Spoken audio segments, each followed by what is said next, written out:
Okay, welcome to Adobe Premiere, where we're going to be editing all our videos. Just to start off with, let's all get on the same page by getting into the same workspace. So if we just head up to Window, Workspace, and just hit Editing. I'm in Premiere CS6, so you probably don't have these two options here. They're basically the same anyway. So I'm just going to go to 5.5 and hope that's the same version you guys have. But the main things that we need to worry about at this point are that we've got the media browser here, so we can see all our clips, and just the sequence panel here, so because that's where we're actually going to put our clips. I'll just move this down a bit so we can see the main screen. That's where all our video is going to show up. So first of all, we just want to browse to your media wherever you've saved it, hopefully on your H drive or on a portable hard drive. Don't save it on the desktop or on the C drive because it will get wiped, and you need to keep all your source files to hand in with your assignment. So once you've found that folder, we should all be able to see them all here. And as we've seen in other Adobe programs, we've got layers, and that's pretty important. So we've got video layers and we've got audio layers for when we want to add sound later. We can add several different clips on the same layer, but just for good practice, we'll put them all on different layers because then it makes it easier for us to cross them over and that sort of thing. So let's start just by adding in one of the videos. So if I just drop that in,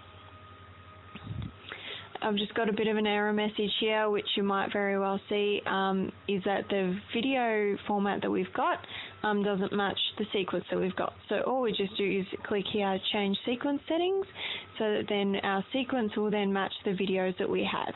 We never change the videos to match the sequence, we always change the sequence to match the videos so that they stay the way that we originally created them. So we just hit change sequence settings, and there we go.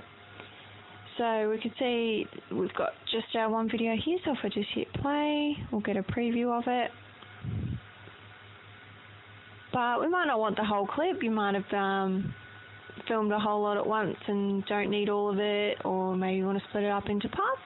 So that's where our first tool comes in, which is here, the razor tool.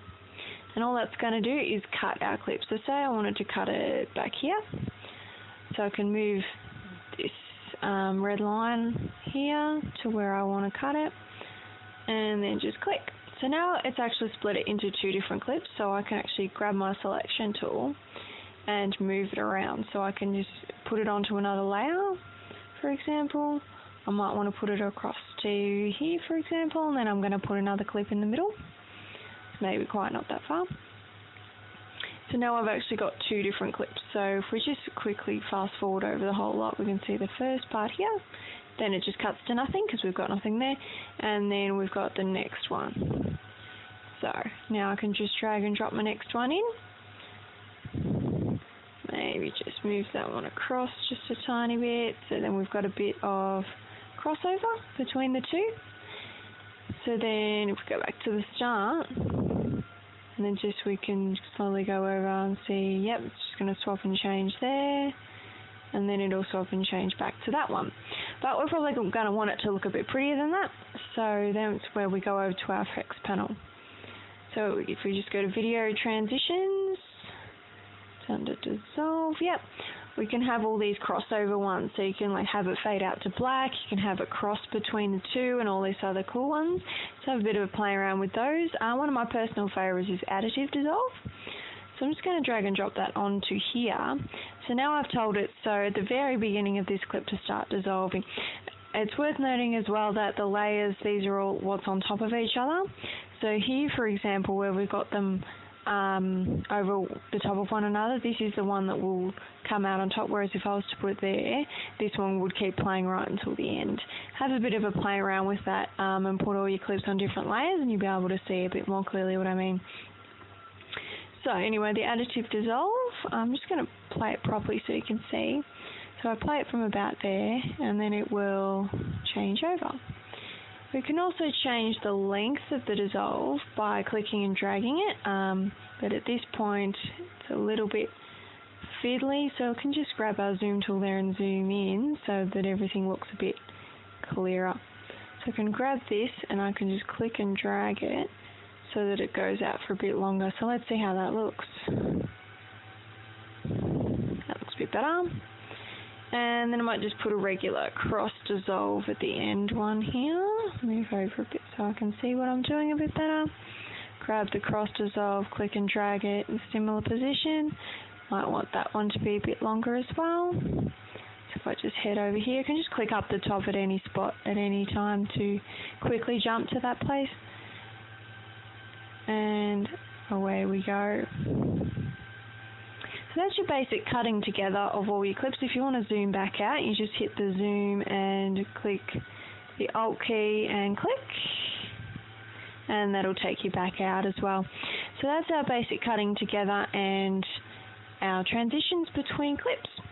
Now what we might also want to do is add some sound. So again, I can just head over to my panel over here and into my media browser and just find some sound. I think I've got some around here somewhere. Okay, not too sure what happened there, but I found and copied my sound file over into the same folder that my videos are in, which is a good habit to get into anyway.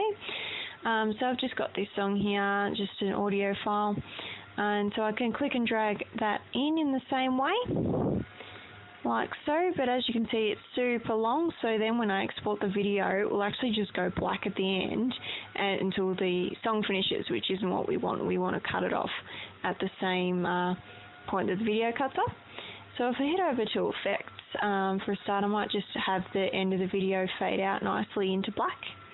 Just a nice short one there, just check out how that's going. There we go. And then so I'll just cut off at the same place the audio, and so the same thing happens. I've actually got two clips here that I can click on independently, so I can just delete that one. We can also fade out our sound, so if we go up here to audio transitions and crossfade, what do I want, exponential?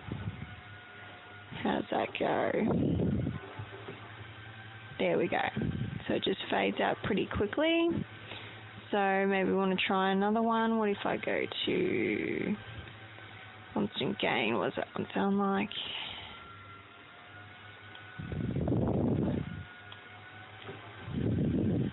Oh, that will sound pretty similar in this instance, so I'll just leave that one there. And maybe just make it a little bit longer that it takes to fade. Let's see how that goes. Yeah, that's a bit nicer, a bit smoother. So now let's watch the whole video.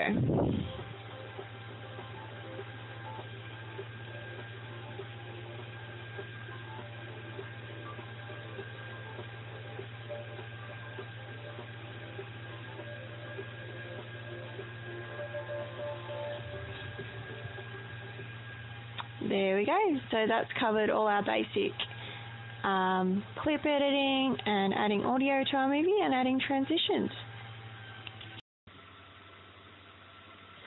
And I just realised you might not have been able to hear the sound very well, so here's the full video with the sound turned up so you can see what the end result was.